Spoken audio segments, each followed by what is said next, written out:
Welcome to our channel. Today we how to fix InfluxDB login issues, token and org errors step by step clearly. To resolve InfluxDB login issues related to tokens and organization errors, begin by verifying your InfluxDB server version. Ensure your version supports token-based authentication, as older versions may not. Next, check your configuration file for token settings. Look for the section where tokens are defined and confirm the correctness.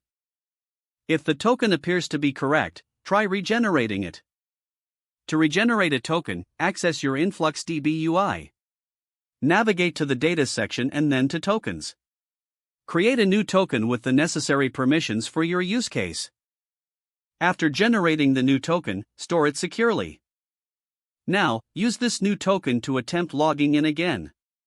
If you still encounter issues, validate your organization settings. Confirm that you are using the correct organization name associated with the token.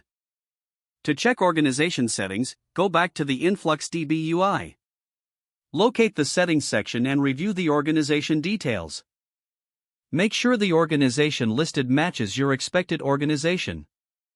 You may also want to check that you are not entering extra spaces in the organization name. If your token and organization name are correct but issues persist, test with the InfluxDB CLI. Open the terminal and enter your authentication command using the new token and organization. This will help determine if the issue lies within the InfluxDB UI or else. If the CLI works but the UI doesn't, consider clearing your browser cache or trying a different browser. Check for any relevant error messages displayed in the UI.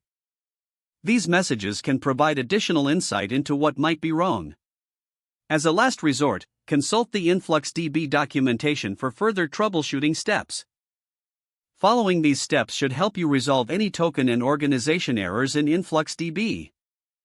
If the page does not load, refresh the browser or try again in a private or incognito window. Make sure you are using the correct email address, then retype it carefully to avoid small typos. If your password is not accepted, use the reset option and create a new strong password you can remember.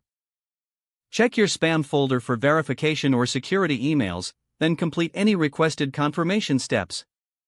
Enable two-factor authentication if available to improve account security and reduce unauthorized access risk. Don't forget to like this video and subscribe to our channel for more step-by-step tech guides.